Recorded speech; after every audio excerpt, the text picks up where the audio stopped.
നോക്കി നിൽക്കും.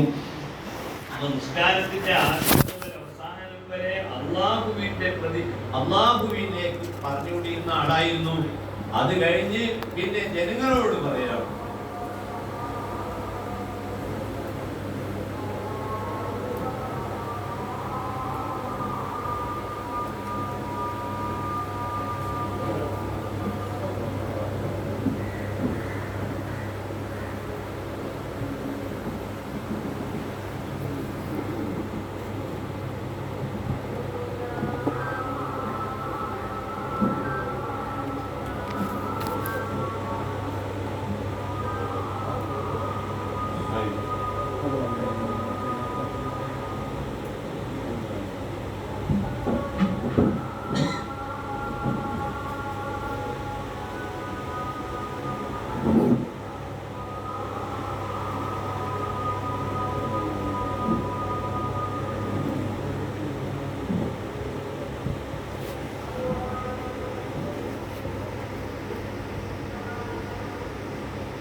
രോഗികൾ വീടില്ല വേദാന്താണെന്ന് പറഞ്ഞ് നമ്മുടെ ആള് വരുമ്പോ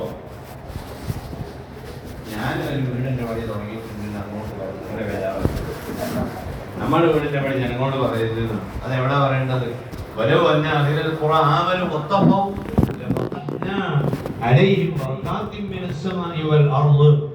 എന്ന ആയത്തിന്റെ വ്യാഖ്യാനത്തിൽ അർസാഖ് 4 ഖിസ്മാക്കി തിരിച്ചിട്ടുണ്ട്. ഞാനിവിടെ പറയുന്നില്ല, നിങ്ങൾ കണ്ടുപിടിച്ചാൽ മതി. ആ അർസാഖ് 4 തിരിച്ചതിൽ അമ്പിയാക്കന്മാരുടെ റിസ്ക് നുബുവത്ത് കിട്ടുന്നത് വരെയാണ് അവര് അസ്ബാബായിട്ട് ബന്ധപ്പെട്ടു. പിന്നെ അള്ളാഹു അവർക്ക് ഇങ്ങോട്ട് കൊടുക്കുകയാണ്. കാരണം അവർക്ക് ചുമതലയില്ല, അവരെത്തി. പിന്നെ ഒരു പരിപാടിയൊക്കെ അള്ളാഹ് കൊണ്ട് തരികയാണ്, അള്ളാഹു നേരം കൊണ്ട് കൊടുക്കുകയാണ്. പിന്നെ വല്ല അസ്ബാബൊന്നുമില്ല, അസ്ബാബില്ലാതെ റബ്ബ് നേരം കൊടുക്കും. ആ റിസ്കിന്റെ 4 കിസ്മിൽ ഒരു പ്രധാനപ്പെട്ട കിസ്മാണ് അത്. അയിമത്തിനത് കിട്ടും. അവൻ അധ്വാനിക്കാൻ പോകേണ്ട ആവശ്യമില്ല. അത് അവര് ഈ ദൗത്യവുമായി അവർ ബന്ധപ്പെട്ട് കഴിഞ്ഞാൽ ഇനി അവർക്ക് അതങ്ങനെ തരും, അങ്ങോട്ടങ്ങനെ കിട്ടിക്കോളൂ. ആ രൂപത്തിൽ ജനങ്ങളുടെ വിഷയങ്ങൾ റബ്ബിന്റെ മുൻപിൽ പറഞ്ഞിട്ട് സാധിപ്പിച്ചു കൊടുക്കുന്ന ഒരവസ്ഥയിലേക്ക് കൊണ്ട് എത്തണം. അത് എത്തണമെങ്കിൽ കുറെ നിയമങ്ങളും മര്യാദകളും ഉണ്ട്. അതിൽ ആദ്യത്തെ ഞാൻ പറഞ്ഞു, അതാണ് തുടക്കം.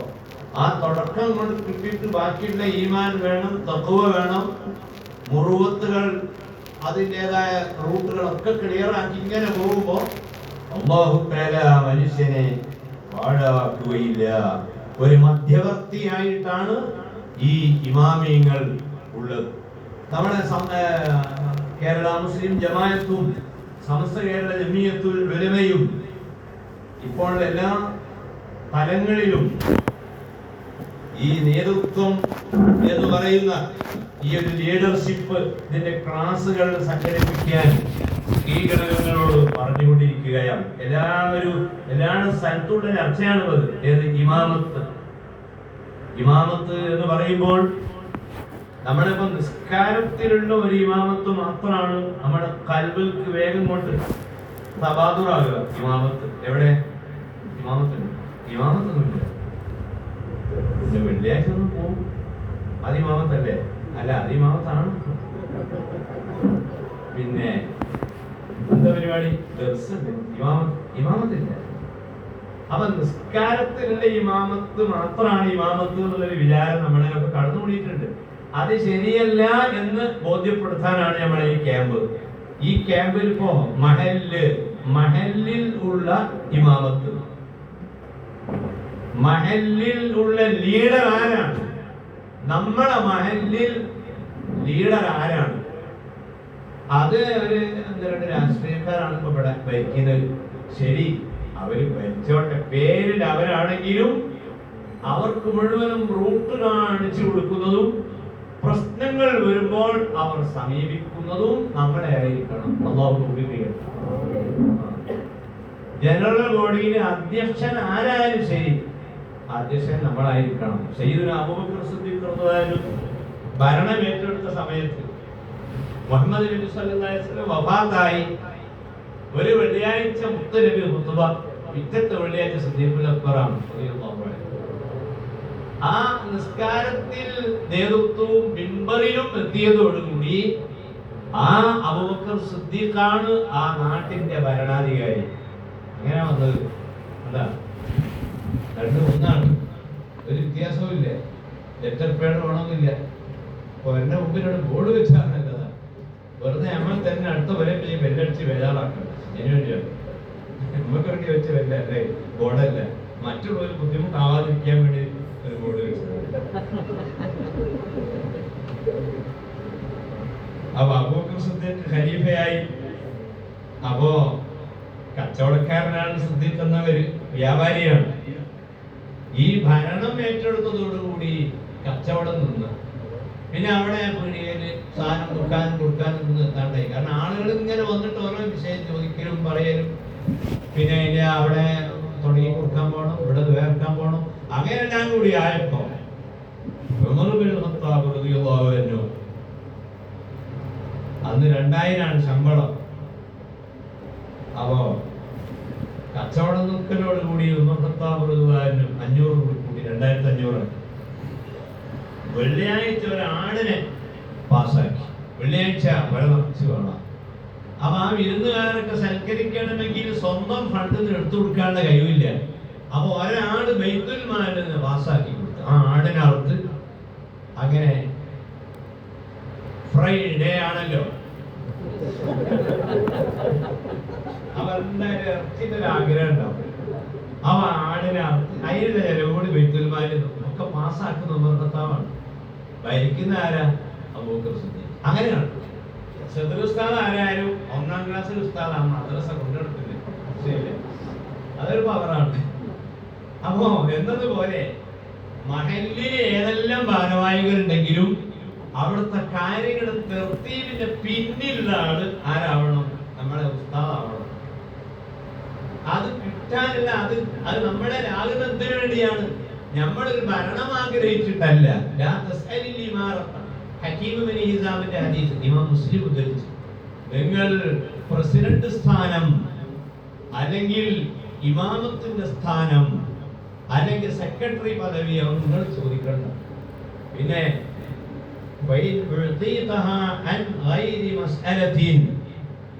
ചോദിക്കാതെയാണ് ആ സ്ഥാനം നിങ്ങൾക്ക് ലഭിക്കുന്നതെങ്കിൽ അള്ളാഹുവിന്റെ ഭാഗത്ത് സഹായം. അപ്പൊ നമ്മൾ അവിടെ ഏറ്റെടുക്കുന്നില്ലെങ്കിൽ ഒരു വിദേഹത്തുകാരൻ ആ സ്ഥാനത്ത് വരാൻ സാധ്യതയുണ്ട് എന്ന് മണത്തറിഞ്ഞാൽ നമ്മൾ എന്റെ സ്ഥാനത്ത് എത്താൻ വേണ്ടി ഉള്ളിലൂടെ പണിയെടുക്കണം. അത് തെറ്റല്ല. യൂസുഫ് നബി അലൈഹിസ്സലാം അങ്ങനെയാണ് ചെയ്തത്. യൂസുഫ് നബി ഈജിപ്തിൽ ചെന്നിട്ട് അവിടുത്തെ രാജാവിനോട് പറഞ്ഞു, ഇജ്അൽനി അലാ ഖദാഇൽ അർളി, ഈ നാട്ടിലുള്ള സിവിൽ സപ്ലൈസ് വകുപ്പ് എനിക്ക് ഏൽപ്പിച്ചു തന്നാൽ ഞാൻ നടത്തിക്കോളാം. അങ്ങോട്ട് പറഞ്ഞതാണ്. അപ്പൊ ഭരണം ചോദിച്ചു വാങ്ങാനുള്ള വകുപ്പ് സൂറത്ത് യൂസുഫിൽ പറയുന്നുണ്ട്. ചോദിച്ചു വാങ്ങരുതെന്നുള്ള ഹദീസ് ഇമാം മുസ്ലിം ഉദ്ധരിച്ചിട്ടുണ്ട്. അപ്പൊ രണ്ട് ജമ്മ ചെയ്യണം. ഈ ജമ്മ ചെയ്യാനാണ് കുറെ കാര്യം നമ്മൾ പഠിച്ചില്ലേ? അപ്പൊ ആ ജമ്മ അങ്ങനെ. അപ്പോ ആ ഇമാമത്ത് എന്ന് പറയുന്നത് നമ്മുടെ മഹല്ലിൽ ഉള്ള ഇമാമത്ത്, മഹല്ലിന്റെ വിഷയം. നമ്മുടെ ഒരു ഇടയിൽ നിൽക്കുന്ന ഒരാളായിട്ട് നിൽക്കുക എന്ന് പറഞ്ഞാൽ നമ്മളിങ്ങനെ ഒപ്പിച്ച് നിൽക്കുന്ന ആളാവാൻ പാടില്ല. നമ്മൾ ഒപ്പിക്കാൻ പാടില്ല. പിന്നെ നമ്മൾ നല്ല വീറത്തുള്ള ആളുകളാകണം. ഹദീസിൽ